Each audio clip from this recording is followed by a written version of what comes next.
मानो छुड़ियां चल गई, भगवान की मुस्कान ही तो जादू भरी है। जैसे ही मुस्कुराने देखा सब गए। सैनिकों ने कहा क्या क्या मुस्कुराता देखो तो। और भगवान धीरे धीरे चल भी रहे। एक सैनिक ने कहा मैं तो इसकी चाल पर फिदा हो गया, क्या चलता है। एक ने कहा गले वाली माला तो देख। एक ने कहा भाई मैं तो इसके कपड़ों को देख करके हैरान हूं, क्या सुंदर कपड़े पहना। एक ने कहा हेयर स्टाइल भी तो देख, वपुर लकुलावदान नाम जब घुंघराले केश क्या सुंदर लग रहे हैं। इतने में भगवान मंदिर के अंदर चले गए। रुक्मिणी माता का हाथ पकड़ा और लेकर के बाहर आए। सैनिकों ने कहा देखो भैया क्या सुंदर जोड़ी लग रही है, एक गौर एक श्याम, नजर न लग जाए इस जोड़ी को। इतने में भगवान रुक्मिणी का हाथ पकड़ करके भागे, दौड़ लगाए, ऐसे ही दौड़ रहे थे।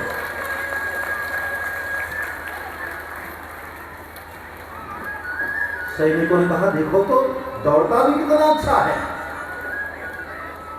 और दौड़ते दौड़ते दौड़ते भगवान रथ पर बिठाया और लेकर इतनी तेज भगवान रथ चलाए। सैनिकों ने कहा क्या कितना सुंदर था, हवा की तरह और आंधी की तरह चला गया। तब एक सैनिक को होश आया। उसने कहा रुक्मिणी कहां? अरे बोले वो तो मंदिर में है ना। नहीं नहीं रुक्मिणी को लेकर के गया। तब सैनिकों को होश आया, मारो पकड़ो, कहां गया लेकर के, और सैनिक पीछे भागे। भगवान पकड़ने आने वाले हैं। इतनी तेज रथ चलाया, चलाने में उड़ा रहे रथ को। शिशुपाल मंडप में बैठा है, नारियल पकड़ा हुआ। ब्राह्मण देव सामने बैठे हैं कि कन्या आएगी। जैसे ही पता चला कि कन्या को लेकर के द्वारिकाधीश गए, नारियल छूट गया हाथ से। शिशुपाल ने रुक्मिणी से कहा जल्दी रुक्मिणी को लेकर के आओ वरना मेरे प्राण निकल जाएंगे। रुक्मिणी ने कहा मित्र चिंता न करो, मैं अपनी बहन को लेकर के आऊंगा और ये भी लेकर के ना आ पाए तो तुम्हें मुंह दिखाऊंगा। शिशुपाल ने कहा मुझे तेरा मुंह नहीं देखना है, रुक्मिणी को लेकर आ। और रुक्मिणी दुष्टों राजाओं को सब साथ में लिया और द्वारिकाधीश का पीछा करने निकला। ये बात है कि रुक्मिणी ने इसने भी बड़ी तेजी से रथ चलाया और बीच रास्ते में द्वारिकाधीश को आखिर पकड़ लिया। जाओ द्वारिकाधीश, मेरी बहन को लेकर इस प्रकार तुम नहीं जा सकते। द्वारिकाधीश का रथ रुक गया।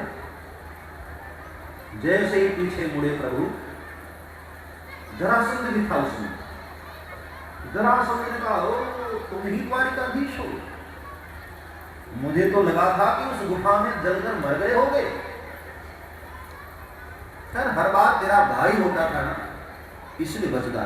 आज अकेले मिले हो बेटे, आज तुम जिंदा बचकर के जाने वाले नहीं हो।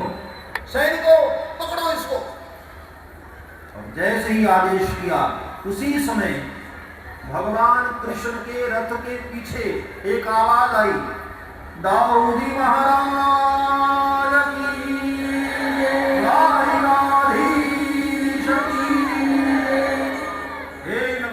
सेना लेकर के दाऊ भैया को। ये होता है बड़ा भाई। हाँ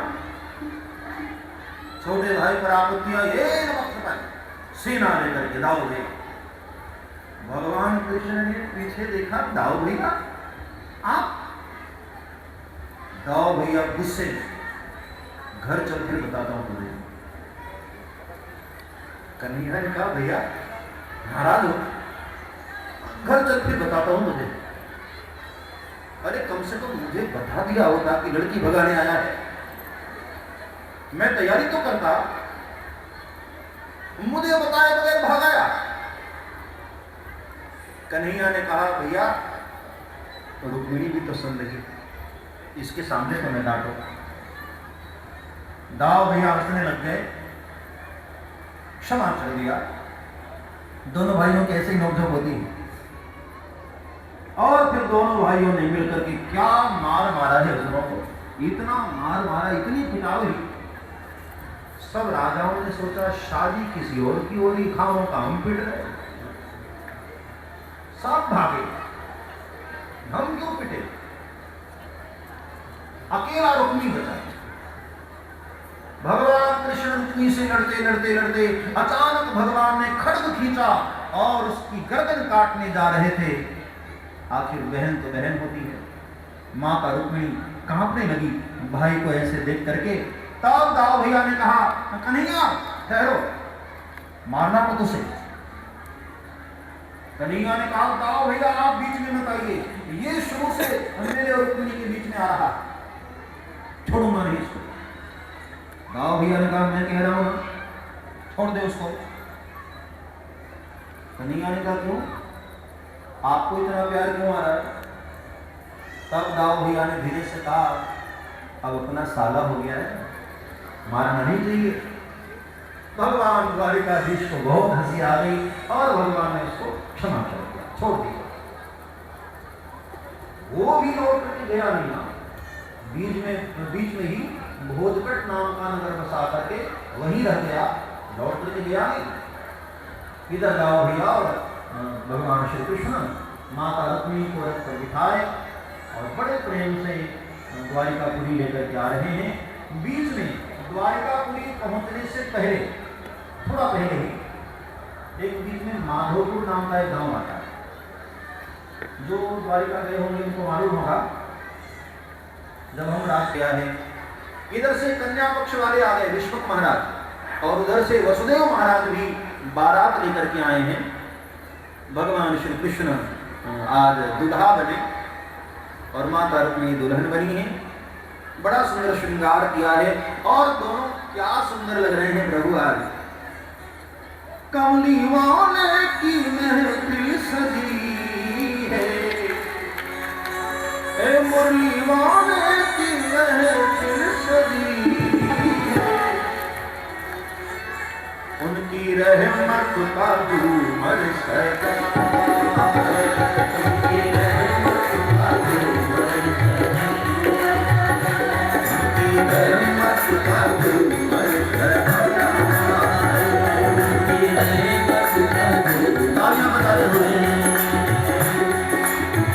हमारे कानों का आवाज आए, ऐसे ताली बजाओ। उनकी रहमत का